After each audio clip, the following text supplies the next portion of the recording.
मैं सौरभ पटेल स्वागत करता हूं अपने YouTube channel mister SP point में।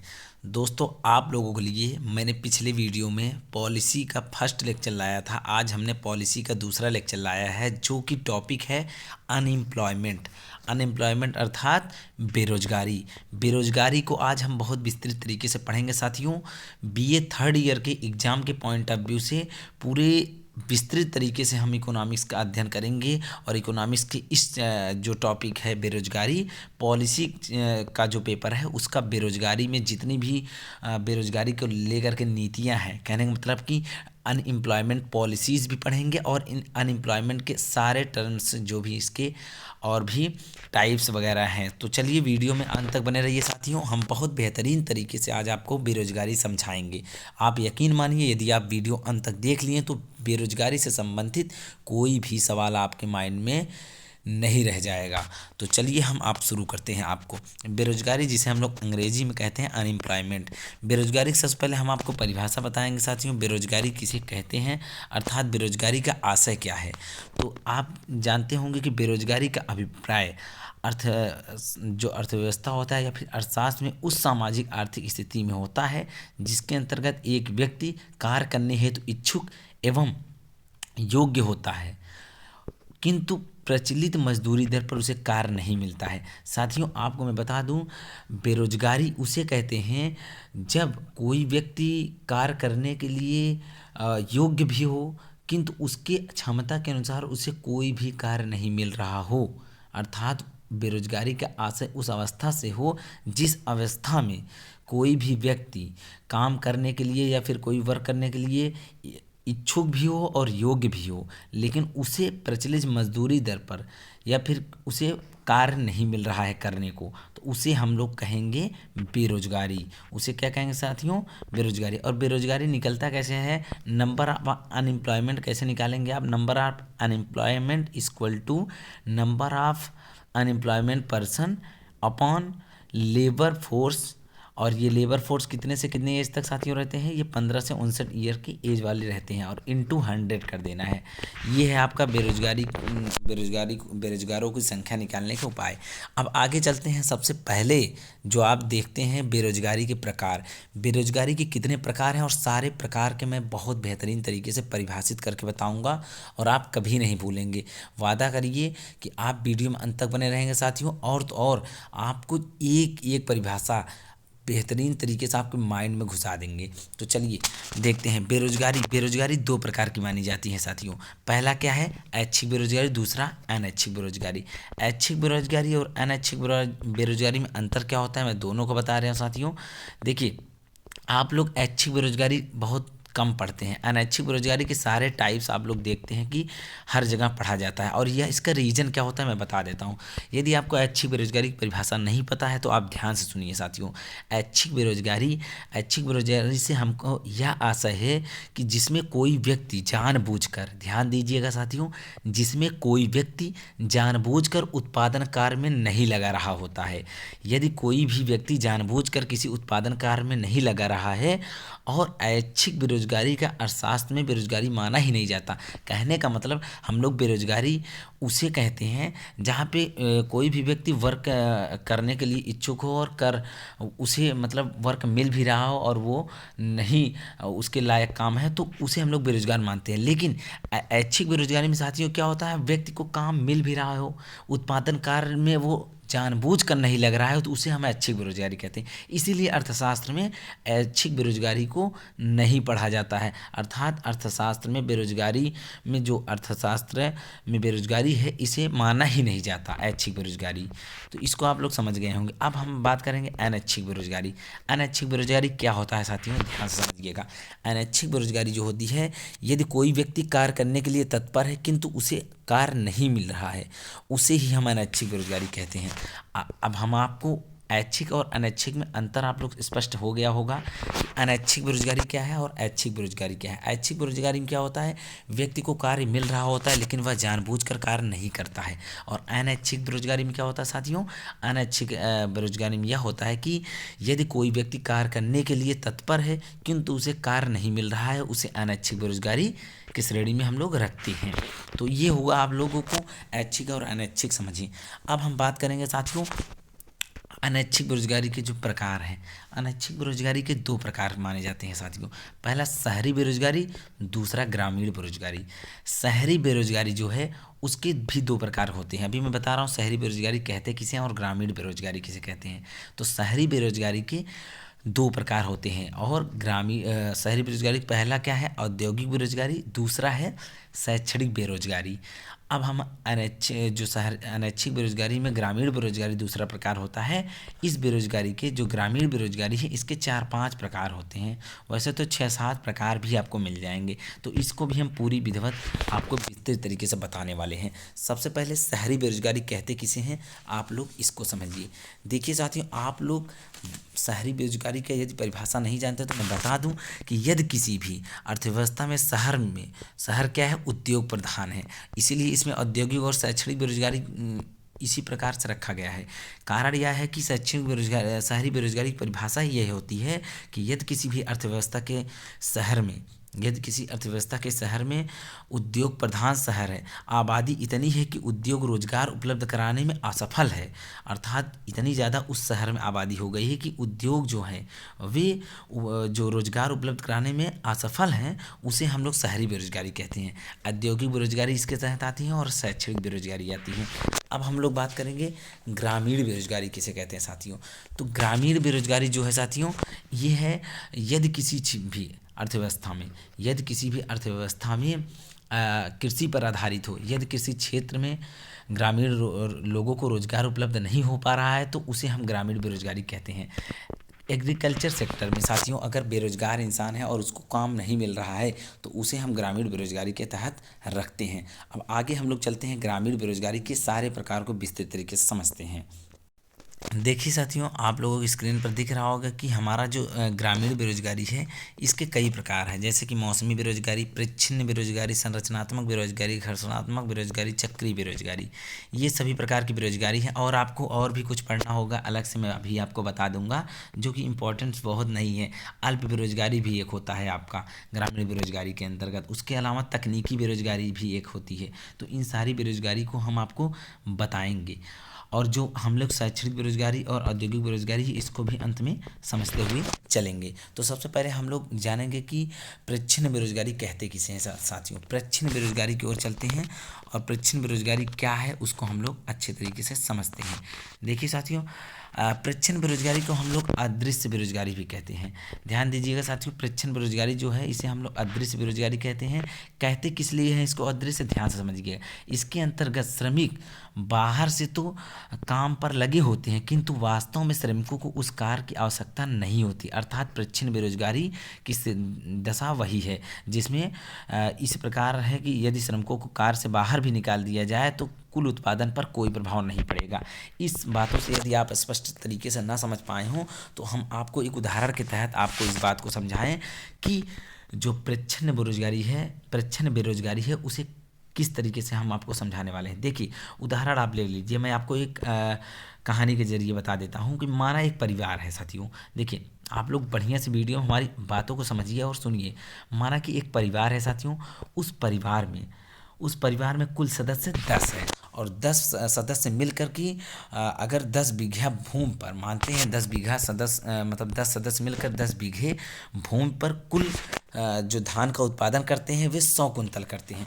यदि 100 कुंटल उत्पादन वे सारे घर के 10 मेंबर्स मिलकर करते हैं और वो अगर अगले वर्ष में वही 10 बीघे खेती में 7 लोग मिल कर के उतना ही उत्पादन उतनी भूमि में कर लेते हैं तो हम कह सकते हैं कि उस सदस्य के 3 लोग, कहने का मतलब उस परिवार के 3 सदस्य हैं वे परिच्छिन्न अथवा छिपी हुई बेरोजगारी के शिकार हैं, जिसे हम लोग कहते हैं अदृश्य बेरोजगारी। तो आप लोग स्पष्ट रूप से समझ सकते हैं, जहाँ काम करने के लिए कम लोगों की आवश्यकता है, लेकिन ज़बरदस्ती फ्री होने की वजह से वे भी काम में लगे होते हैं, जो कि वास्तव में उनकी आवश्यकता नहीं है उस कार्य में। जितने लोगों लायक वह काम है उतने लोग उसे कर लेंगे, लेकिन ज़्यादा लोगों के लगे होने की वजह, इसी को बोलते हैं छिपी हुई बेरोजगारी। पता नहीं चलता कि वो बेरोजगार हैं, लेकिन वे दिखते नहीं। तो इस बात को आप लोग समझ चुके हैं साथियों। अब हम लोग आगे चलते हैं चक्री बेरोजगारी। साथियों, आपको हम बात करेंगे अब चक्री बेरोजगारी कहते किसे हैं। बहुत बेहतरीन तरीके से साथियों आपको समझाएंगे। यदि कोई भी डाउट्स होगा साथियों, कोई भी प्रॉब्लम होगी, आप लोग वीडियो के अंत में हमसे कमेंट बॉक्स में पूछ लीजिएगा। लेकिन आपसे मैं बार बार कह रहा हूँ कि आप लोग वीडियो में साथियों अंत तक बने रहिएगा। वीडियो छोड़कर जाएंगे तो आप समझ नहीं पाएंगे, ध्यान दीजिएगा। हम पूरी जितनी भी बेरोजगारी के सारे प्रकार हैं उसको बढ़िया तरीके से समझाने वाले हैं, और बेरोजगारी के जो नीतियाँ लाई गई हैं, योजनाएं लाई गई हैं, अनएम्प्लॉयमेंट की जो पॉलिसीज़ हैं, वो सारी चीज़ें हम बताने वाले हैं। तो देखिए, चक्री बेरोजगारी पे आए हैं हम। ग्रामीण बेरोजगारी का जो प्रकार है चक्री बेरोजगारी। अर्थव्यवस्था में ऐसी बेरोजगारी तब उत्पन्न होती है जब अर्थव्यवस्था में आर्थिक गतिविधियों जैसे उत्पादन, रोजगार और जो उपभोग इत्यादि में उच्चावच हो, अर्थात ऊंचा और मतलब घटाव चढ़ाव प्रतीत होता है। यदि आर्थिक भावी, कहने का मतलब आर्थिक भावी के कारण अर्थव्यवस्था में बेरोजगारी उत्पन्न होती है, तो ऐसी बेरोजगारी को हम लोग चक्री बेरोजगारी की संज्ञा देते हैं। यदि आप इन शब्दों में ना समझ पाए हो तो हम आपको सरल शब्दों में साथियों समझाने का स्पष्ट तरीके से प्रयास करते हैं कि चक्री बेरोजगारी किसी भी देश की अर्थव्यवस्था में स्थिति सदैव एक जैसी नहीं बनी रहती। आप लोग जानते हैं किसी भी अर्थव्यवस्था में हमेशा कोई भी स्थिति सदैव एक जैसी नहीं बनी रहती। अर्थव्यवस्था में कभी तेजी तो कभी मंदी आती रहती है। चक्री जो बेरोजगारी होते हैं, चक्र की भांति सदैव चलता रहता है। इस प्रकार आप सभी को बता दें, जब अर्थव्यवस्था में तेजी से स्थिति विद्यमान होती है तब बेरोजगारी कम होती है, लेकिन इसके उलट अर्थव्यवस्था में यदि मंदी की स्थिति आ जाती है साथियों, अर्थव्यवस्था में यदि मंदी की स्थिति आ जाती है तो क्या होता है, तब अर्थव्यवस्था में साथियों बेरोजगारी उत्पन्न होने लगती है। किंतु यह दोनों प्रतिक्रियाएं लंबे समय तक विद्यमान नहीं रहती। ऐसी ही बेरोजगारी को हम लोग चक्री बेरोजगारी कहते हैं। कहने का मतलब बहुत ही समय तक वो उत्पन्न नहीं रहती। तो इस प्रकार से हम लोग कह सकते हैं कि चक्री बेरोजगारी हमेशा नहीं रहती, एक चक्र के अनुसार वह सदैव आती जाती रहती है। अब हम लोग उसके आगे जो उसके अगला प्रकार पढ़ेंगे साथियों, ये पढ़ेंगे हम लोग घर्षणात्मक बेरोजगारी। घर्षणात्मक बेरोजगारी साथियों कैसे किसे हैं, इसको आप लोग समझिए। तो देखिए, घर्षणात्मक बेरोजगारी कहते हैं किसे हैं, बाजार की दशाओं के अनुसार जो परिवर्तन के परिणाम स्वरूप दो रोजगार अवधियों के मध्य अंतर में घर्षणात्मक बेरोजगारी को दर्शाता है। कहने का मतलब दो प्रकार के रोजगार अगर हैं मार्केट में और उनके अवधियों के मध्य काफ़ी अंतर हो जा रहा है अचानक से, तो उसे घर्षणात्मक बेरोजगारी कहते हैं। कुछ बेरोजगारी आपको समझना थोड़ा कम आया है तो आप लोग कमेंट बॉक्स में ज़रूर बताइएगा, हम उसको फिर से वीडियो के रूप में लाएंगे साथियों। ये आपसे हम भरोसा देते हैं। और आप लोगों को हम बताने वाले हैं मौसमी बेरोजगारी किसे कहते हैं साथियों। मौसमी बेरोजगारी साथियों समझना बहुत आवश्यक है, क्योंकि मौसमी बेरोजगारी आप यदि लिखेंगे तो बहुत इंपॉर्टेंट होगा एग्जाम में। इसके अंतर्गत मौसमी अथवा अवधि के प्रति वर्ष उत्पन्न होने वाली बेरोजगारी सम्मिलित किया जाता है। कहने का मतलब मौसमी बेरोजगारी को अगर अन्य शब्दों में, अन्य परिभाषा में हम परिभाषित करें तो ऐसी बेरोजगारी जो मौसम के आधार पर उत्पादन कर रहे हैं, मौसम के आधार पर उत्पादन कर रहे हैं, उन लोगों को मौसम के अनुसार रोजगार मिलता है, उसे मौसमी बेरोजगारी कहते हैं। हम लोग एग्जाम्पल भी बता दे रहे हैं साथियों आपको मौसमी बेरोजगारी के किस प्रकार के मौसमी बेरोजगारी के मतलब आपको एग्जाम्पल मिल जाएंगे। तो देखिए, मौसमी बेरोजगारी में आप लोग जानते हैं रजाई, जो रजाई बनती है आपको ठंडी, इस वक्त ठंडी का सीज़न चल रहा है, बहुत कड़ाके की ठंड जनवरी में पड़ रही है नया साल के बाद से ही। रजाई जो गद्दा होता है साथियों, गद्दा आप लोग जानते होंगे, रजाई, गद्दा, आइसक्रीम ये सारी चीज़ें मौसम के अनुसार आती हैं। और अनरसा को आप लोग जानते होंगे, वो गर्मी के सीज़न में एक पूड़ी की तरह मार्केट में आता है, तो ये अनर्सा, तो ऐसे ही बहुत सारे आप लोगों के माइंड में होंगे जो कुछ चीज़ें ऐसी होती जो मौसम के अनुसार आती हैं। तो जैसे रजाई गद्दा ठंडी में ही आती है, जो रजाई गद्दा वाले बनाने वाले लोग होते हैं उनको सिर्फ इसी सीज़न में काम मिलता है। तो इसी प्रकार से वो हमेशा बेरोजगार रहते हैं और उन्हें मौसमी बेरोजगारी की श्रेणी में रखा जाता है। आइसक्रीम बनाने वाला, गर्मी में आइसक्रीम वाले हर रोड पर आपको मिल जाएंगे, हमेशा हर 5 मिनट पे आते जाते। तो इसलिए आइसक्रीम वालों को भी मौसमी बेरोजगारी के श्रेणी में रखा जाता है, क्योंकि गाँव में देखेंगे आइसक्रीम हमेशा नहीं मिलता है। मार्केट में मिल जाएगा, लेकिन गांव में जो टहलता हुआ व्यक्ति होता है, बेरोजगार इंसान, वो सिर्फ गर्मियों के मौसम में आता है और अपनी मलाई जो होती है, जिसको हम लोग गाँव में बोलते हैं, और आइसक्रीम वो उसी वक्त बेचता है। और आपको कुछ बेरोजगारी हम बताने की बात किए थे साथियों, तकनीकी बेरोजगारी। तकनीकी बेरोजगारी आप लोग समझ लीजिए, तकनीकी बेरोजगारी कहते किसे साथियों? तकनीकी बेरोजगारी जो होती है ये किसे कहते हैं? नई नई तकनीकों तथा मशीनों का आविष्कार होने के कारण उत्पन्न होने वाली तकनीकी बेरोजगारी कहा जाता है। तकनीकी बेरोजगारी सर्वाधिक मात्रा में विकसित देशों में पाई जाती है। कहने का मतलब साथियों, आप देखते हैं नए नए उपकरण आ रहे हैं, आपके ही क्षेत्र में बहुत सारे लोग, आपके ही एरिया में बहुत सारे लोग क्या करते हैं, जब उनके पास कोई सुविधा रहती है पहले से वर्क करने के लिए, लेकिन अचानक से उनको क्या होता है कि लोग तकनीकी नई नई टेक्नोलॉजी आ जाती है, जिसके कारण वो बेरोज़गार हो जाते हैं, उनका काम जो होता है वो बंद हो जाता है। लोग टेक्नोलॉजी के ऊपर ज़्यादा फोकस करते हैं और अपना काम टेक्नोलॉजी के हिसाब से जल्दी करवाने का प्रयास करते हैं। इसलिए जो बेचारे पहले से किसी अपने हिसाब से जो काम करते थे, उन काम में लगे लोग बेरोज़गार हो जाते हैं। उन्हें हम लोग तकनीकी बेरोज़गारी के श्रेणी में रखते हैं। और आशा और उम्मीद के साथ मैं सोच रहा हूँ कि साथियों आप लोग हमारे इस वीडियो में देखते वक्त सारी बेरोजगारी के टाइप्स को समझ रहे होंगे। यदि वीडियो में किसी भी प्रकार की आपको समस्या होगी तो वीडियो का कमेंट बॉक्स में ज़रूर बताइएगा, अगले वीडियो से हम उसको ज़रूर सुधार करेंगे। और चैनल को साथियों फिर से बोल रहा हूँ कि वीडियो में अगर आप अभी बने हैं तो चैनल को सब्सक्राइब ज़रूर करिएगा। अब देखिए साथियों, हम बता रहे हैं अल्प बेरोजगारी, एक अपने प्रकार से, और हम बेरोजगारी बता रहे हैं आप लोगों को अल्प बेरोजगारी। अल्प बेरोजगारी साथियों किसे कहते हैं? यदि किसी भी देश की अर्थव्यवस्था में व्यक्ति को अपनी क्षमता के अनुसार रोजगार नहीं मिल पा रहा है, कहने का मतलब उसी को अल्प बेरोजगारी कहते हैं। कहने का मतलब वो अपनी आजीविका कमाने के लिए साधन नहीं उपलब्ध हो पा रहे हैं, उसे अल्प बेरोजगारी की श्रेणी में रखा जाता है। और उसके अलावा हमने अभी बताया था आपको शहरी बेरोजगारी के अंतर्गत जो एक और प्रकार की थी शैक्षिक बेरोजगारी, शिक्षित बेरोजगारी। यदि किसी भी देश की अर्थव्यवस्था में सरकारों द्वारा तैयार की गई अदूरदर्शिता शिक्षा नीति द्वारा निर्धारित अनुपयोगी पाठ्यक्रम, कहने का मतलब आप लोग देते हैं कम्पिटेटिव एग्जाम के जो पाठ्यक्रम हैं उनको पाठ्यक्रम को कहने का मतलब देश में अर्थव्यवस्था के युवाओं को शिक्षित होने से बावजूद रोजगार नहीं उपलब्ध कराया जा रहा है, तो उस देश में शिक्षित बेरोजगारी कही जाती है। शहरों में लोग इतने पढ़ते लिखते हैं, जो सरकार अपनी तरफ से पाठ्यक्रम दी हुई होती है, लेकिन पढ़ने के बाद भी यदि वो रोजगार नहीं प्राप्त करते हैं तो उन्हें कहते हैं शिक्षित बेरोजगारी। तो इस प्रकार के आप लोगों ने काफ़ी बेरोजगारी देख लीजिए। अब हम आपको बताते हैं साथियों एक प्रकार की और बेरोजगारी आपके सामने भी बची हुई है, जिसको हम लोग कहते हैं संरचनात्मक बेरोजगारी। साथियों संरचनात्मक बेरोजगारी आपको हम बता देते हैं, और संरचनात्मक बेरोजगारी आपको समझना भी बहुत ज़रूरी है। संरचनात्मक बेरोजगारी साथियों मैं आपको बेहतरीन तरीके से समझाने वाला हूँ। देखिए, संरचनात्मक बेरोजगारी कहते हैं किसे साथियों? संरचनात्मक बेरोजगारी किसी भी देश की अर्थव्यवस्था में वो संरचना पर आधारित होती हैं। संरचनात्मक बेरोजगारी उसे कहा जाता है, अर्थात उससे यह आशय है कि किसी भी देश में किसी अर्थव्यवस्था की संरचना विकसित होती है तो वह उद्योग एवं सेवा क्षेत्र में प्रधान होती है। ऐसे में वहाँ पाई जाने वाली जो बेरोजगारी होती है वह न्यूनतम होती है। यदि साथियों किसी भी अर्थव्यवस्था में, ध्यान समझिएगा, यदि किसी भी अर्थव्यवस्था में अल्प विकसित है, कोई भी अर्थव्यवस्था अल्प विकसित है, उसकी संरचना विकासशील है या फिर कृषि प्रधान होगी, तो कृषि प्रधान अर्थव्यवस्था में बेरोजगारी व्यापक स्तर पर होती हैं। इस प्रकार अर्थव्यवस्था में क्या होता है?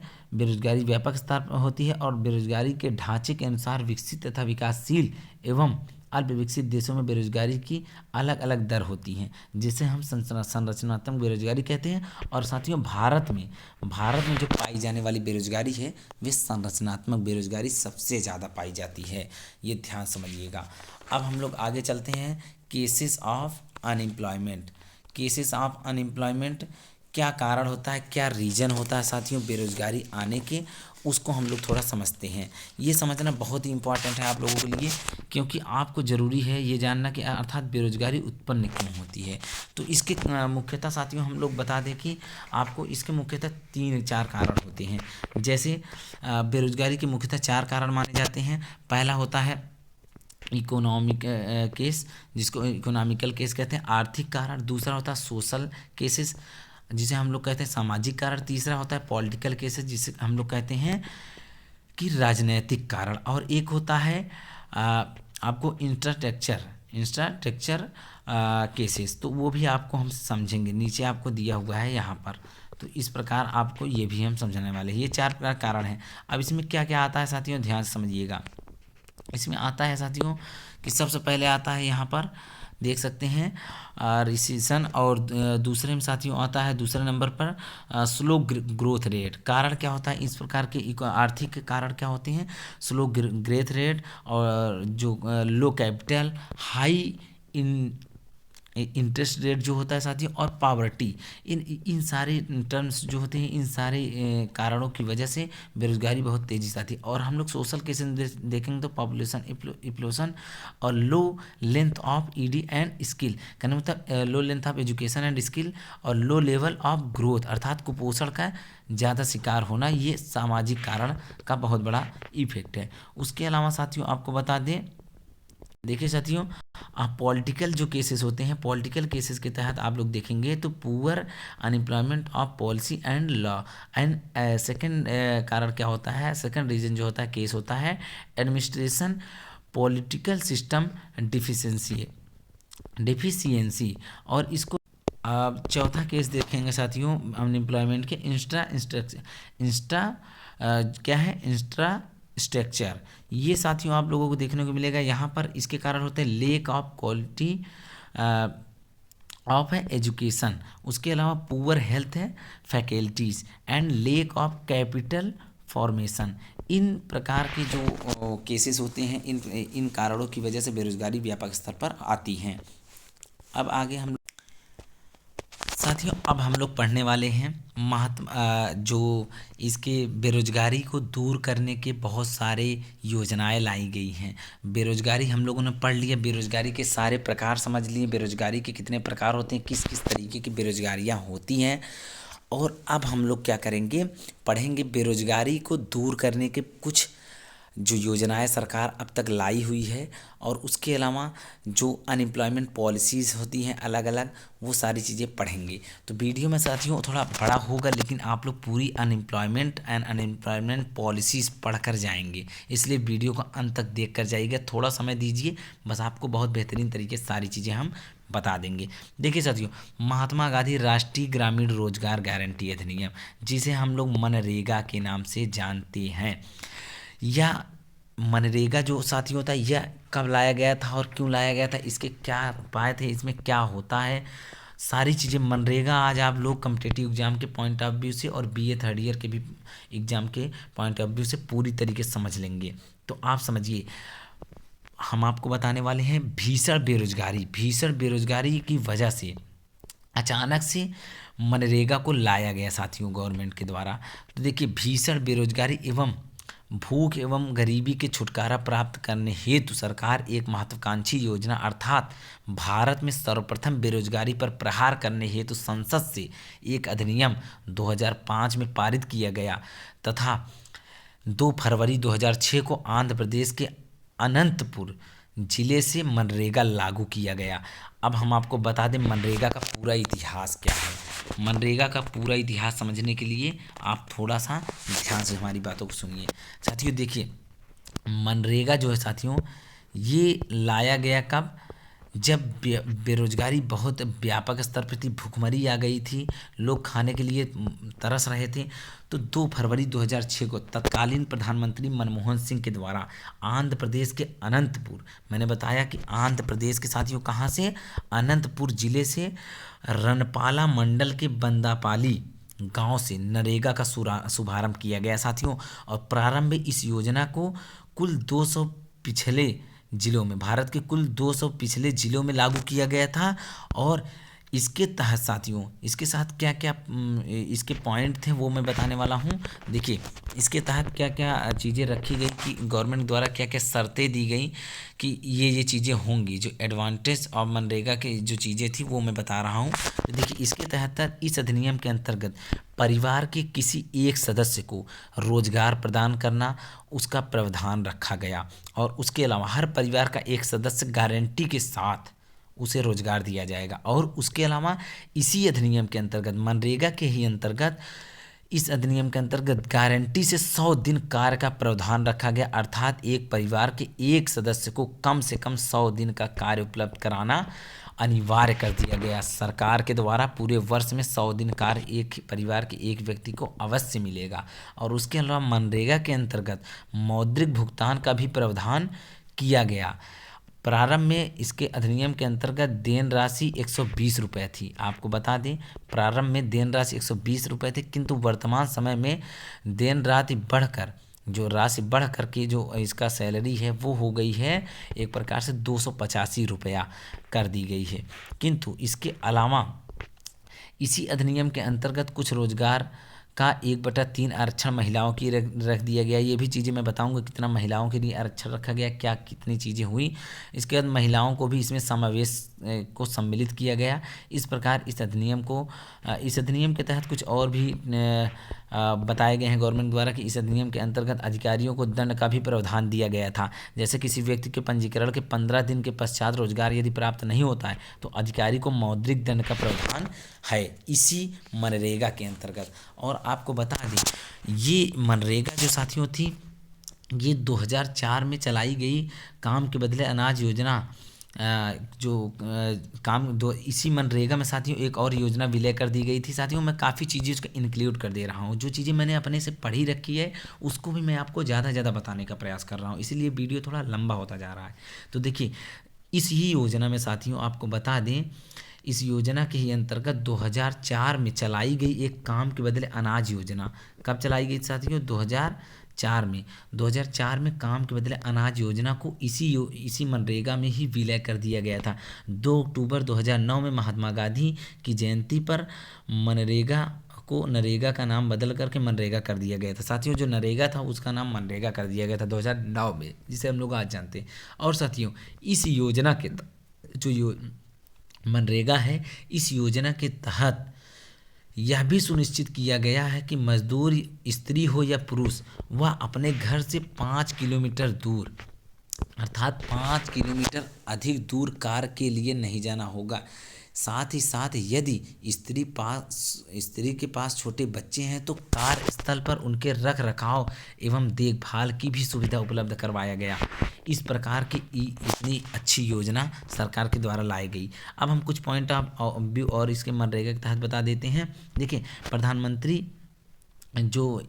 तत्कालीन प्रधानमंत्री इस योजना को लाए हैं, उस योजना में यह भी बताया गया कि महिलाओं को मजदूरों की संख्या जो कि 33% आरक्षण प्रदान किया गया। किंतु मोदी सरकार में आगे चल कर के मोदी सरकार, प्रधानमंत्री नरेंद्र मोदी जी द्वारा 2015-16 में महिलाओं के आरक्षण को बढ़ाकर 57% कर दिया गया। साथियों, महिलाओं के क्या किया गया? आरक्षण को बढ़ा करके 57% कर दिया गया। इसके अलावा इस योजना को अनुसूचित जातियों का आरक्षण 23%, जबकि अनुसूचित जनजातियों का आरक्षण 17% रख दिया गया। तो इस प्रकार से बदलाव किया गया है। हमने नए नए आंकड़े आपको जोड़ करके आपके सामने लाए हैं। मनरेगा का क्रियान्वयन होता है वह ग्राम पंचायतों के द्वारा किया जाता है, उन्हीं के अधीन रखा जाता है। इस योजना में केंद्र सरकार और राज्य सरकार द्वारा कुल खर्च का योगदान 90:10 का होता है। साथियों, 90:10 का होता है। इसी प्रकार इस योजना की समीक्षा का उद्देश्य 2012 में मिहिर सेन समिति को गठन किया गया। मनरेगा को प्रारूप तत्कालीन शोध छात्र, वर्तमान में इलाहाबाद विश्वविद्यालय के असिस्टेंट प्रोफेसर के पद पर विद्यमान अर्थशास्त्री ज्याद्रेस ने तैयार किया था। समझ रहे हैं साथियों? इतना इलाहाबाद विश्वविद्यालय, आप लोग फिर से ना समझिए। तो इस योजना की समीक्षा के लिए उद्देश्य रखा गया। 2012 में मिहिर सेन समिति का गठन किया गया और मनरेगा योजना का प्रारूप तत्कालीन शोध छात्र तथा वर्तमान के इलाहाबाद विश्वविद्यालय में असिस्टेंट प्रोफेसर के पद पर विद्यमान अर्थशास्त्री जॉन द्रेज ने तैयार किया था। इतनी इलाहाबाद विश्वविद्यालय के प्रोफेसर और छात्रों में ताकत होती है। अब advantage of MNREGA, advantage of MNREGA को हम लोग समझते हैं साथियों। एडवांटेज ऑफ मनरेगा, चूँकि मनरेगा एक सदन में पारित किया गया कानून था, इस प्रकार के कानून को अधिनियम ग्रामीण बेरोजगारी के हेतु सक्षम है और साथ ही साथ इसके अंतर्गत 100 दिन का आश्वासित कार्य निर्धारित किया गया है और यह ग्रामीण क्षेत्र में रोजगार का अवसर उत्पन्न कराना सुनिश्चित रखा गया है। इस कार्यक्रम के अंतर्गत जो अधोसंरचनात्मक विकास जैसे नहरों का निर्माण, तालाबों की खुदाई, भंडार गृहों का निर्माण और साथियों गांव में जो पतली सड़कें बनती हैं मिट्टी की, जिसे चक्रोट बोलते हैं, उनका निर्माण कराना, इन तमाम प्रकार के ग्राम सेवकों द्वारा प्रधान द्वारा करवाया जाता है।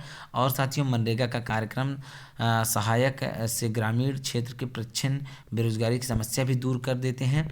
अब हम लोग देखेंगे मनरेगा के कुछ और भी चीज़ें जो मनरेगा के द्वारा, साथियों मनरेगा बहुत बड़ी योजना थी जिसके तहत बहुत ही कारगर योजना थी, जो कि इसके कुछ आलोचनाएं भी हैं जो मैं आपको अभी बताने वाला हूँ। देखिए, यदि मनरेगा कानूनी प्रावधान है किंतु इसके अंतर्गत प्राप्त कमियां हैं, क्योंकि यह लोगों को कमियों को भी पता होना जरूरी है, इसलिए मैंने कुछ कमियों को भी लाया हूँ। यद्यपि मनरेगा के अंतर्गत ग्रामीण क्षेत्र में प्राप्त बेरोजगारी को दूर करने में गारंटी के साथ आश्वासन दिया गया हो, किंतु भुगतान में विलम्ब भी होता है, किंतु मजदूरी भुगतान में बहुत विलम्ब किया जाता है। ये एक इसकी बहुत बड़ी बुराई है, बहुत बड़ी इसकी क्या कह सकते हैं आलोचना है। उसके अलावा जो है मनरेगा के अंतर्गत जो मजदूरी दी जाती है वह अत्यंत कम है। इस प्रकार अधिनियम के अंतर्गत देन राशि पर मुद्रास्फीति के प्रभाव में सम्मिलित नहीं किया जाता। साथियों, इतने कम पैसे में लोग काम करेंगे और कैसे खर्चा चलाएंगे, आज का समय का देख सकते हैं, और उतने कम पैसे में लोगों को किस तरीके से घर परिवार चलेगा। चूँकि मनरेगा के अंतर्गत गैर आर्थिक अनावश्यक गतिविधियाँ प्राप्त होती हैं जो मनरेगा को महत्वपूर्ण भूमिका करती है। साथियों, इतना भी मनरेगा को आप गलत ना समझें। जो हमने मनरेगा के विरुद्ध में कुछ पॉइंट ला दिए कि मनरेगा से कम पैसे और मनरेगा के जो प्राइस वो होता है, पैसे का जो मतलब वेतन होता है उसका भुगतान बहुत लेट होता है, देरी होती है, तो लेकिन इसका जो बहुत बड़ा इफेक्ट आपको कोविड-19 के समय में देखने को मिला होगा।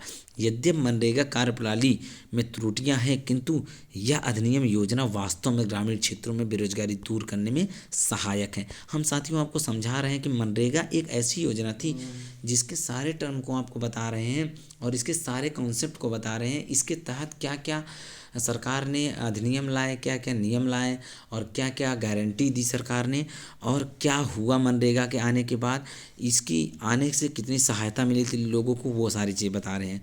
साथियों, यह अधिनियम योजना वास्तव में ग्रामीण क्षेत्रों में बेरोजगारी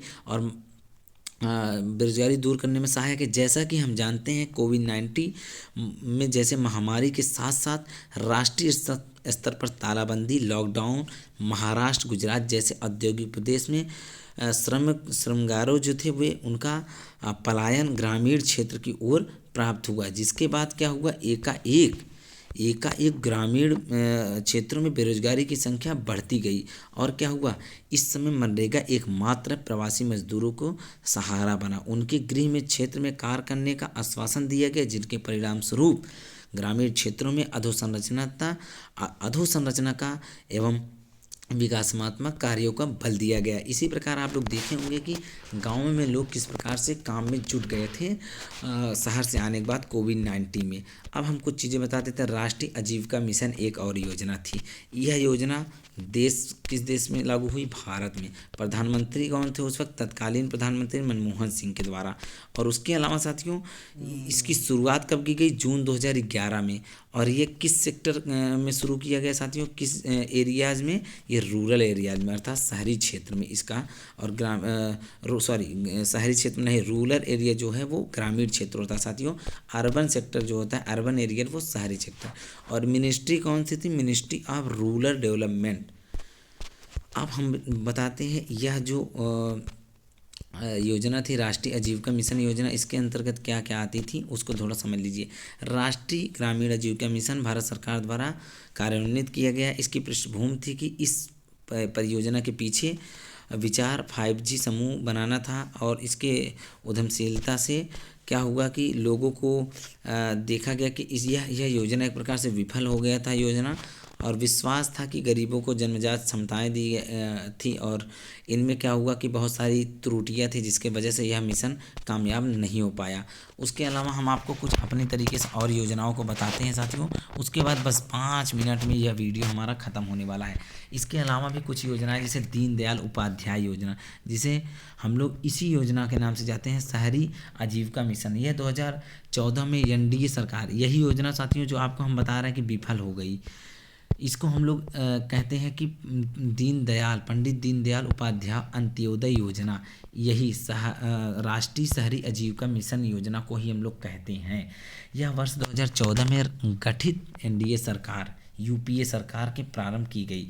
इसे शहरी आजीविका मिशन का नाम बदल करके बाद में दीनदयाल उपाध्याय अर्थात अंत्योदय योजना कर दिया गया। नरेंद्र मोदी जी की सरकार में 20 फरवरी 2016 को इसका क्रियान्वयन किया गया, और इस योजना का उद्देश्य था कि लोगों के हुनर और कौशल का विकास करना, निजी एवं सामूहिक सूक्ष्म उद्योगों का विकास करना साथियों, और उन्हें काबिल बनाना, स्वयं सहायता समूहों के गठन करना, और सड़कों के किनारे व्यवसाय करने वाले असंगठित लोगों को क्षेत्रों में मदद करना, और कूड़ा बीनने वालों को नए तरीकों से रोजगार उत्पन्न कराना इसका मुख्य उद्देश्य रखा गया। अब उसके अलावा साथियों हम बता दें प्रधानमंत्री कौशल विकास योजना आई, जो कि कुछ योजनाएं आप लोग सुन लीजिए साथियों, जो कि आपको एग्जाम में आप लिख देंगे तो बहुत अच्छा होगा। प्रधानमंत्री कौशल विकास योजना आई, जो कि बेरोजगारी को दूर करने के ही ये सारे योजनाएं हैं। ये विश्व युवा कौशल दिवस पर 15 जुलाई 2015 को प्रधानमंत्री नरेंद्र मोदी द्वारा 15 जुलाई 2015 को साथियों 15 जुलाई 2015 को नई दिल्ली में इसका शुभारंभ किया गया। और ऐसे ही इसके तहत क्या साथियों किया गया, प्रधानमंत्री कौशल विकास योजना के तहत इसके अंतर्गत बुनाई, सिलाई, कढ़ाई, पशुपालन, रेशम पालन, बागवानी तथा काटपूस जो कंप्यूटर से संबंधित प्रशिक्षण प्रदान किया गया। उसके अलावा उस्ताद योजना लाई गई। उस्ताद योजना प्रधानमंत्री नरेंद्र मोदी द्वारा 15 मई 2015 को लाई गई थी।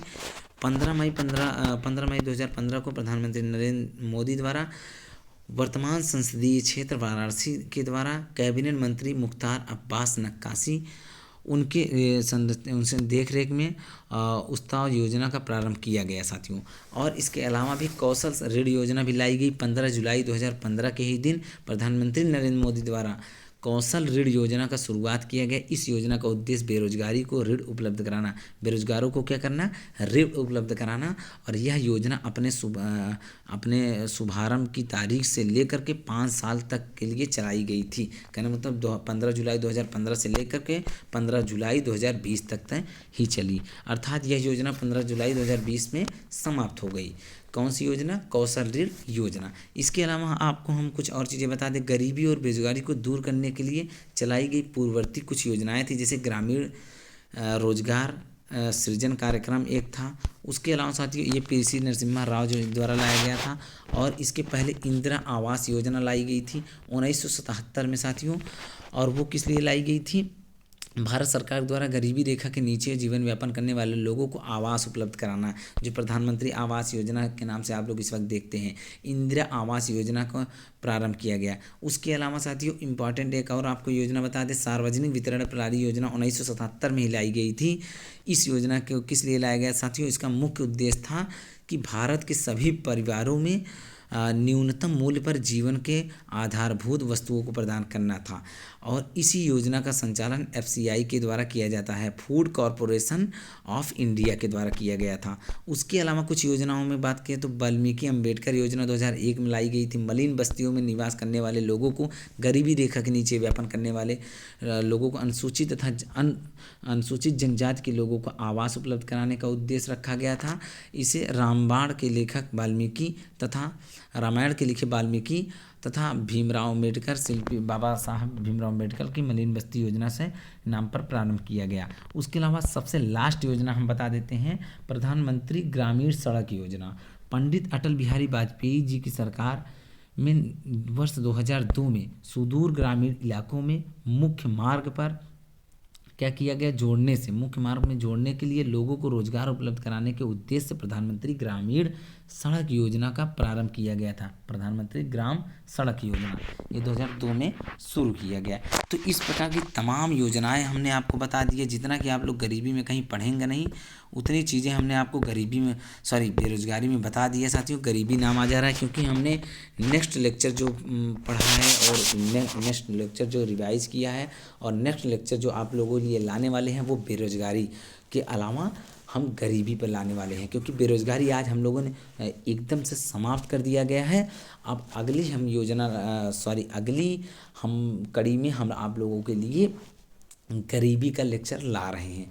तो गरीबी पढ़ने के लिए आप लोग तैयार रहिए। गरीबी क्या है, गरीबी कितनी प्रकार की होती हैं, गरीबी को दूर करने के उपाय क्या क्या हैं, गरीबी को दूर करने के लिए सरकार अब तक की कितनी कितनी पॉलिसीज़ और कितने योजनाएं लाई हैं, सारी चीज़ें बताएंगे जिस तरीके से आप लोग आज इस वीडियो में समझे हैं। तो साथियों, आशा और उम्मीद के साथ कहते हैं कि आज यदि वीडियो में आप अंत तक बने होंगे तो आप कुछ ना कुछ सीख कर गए होंगे। तो आज के लिए बस इतना ही साथियों, मिलेंगे नेक्स्ट वीडियो में। बहुत बहुत धन्यवाद साथियों। चैनल को सब्सक्राइब जरूर करिएगा, वीडियो लाइक कर दीजिएगा और शेयर जरूर करिएगा। धन्यवाद।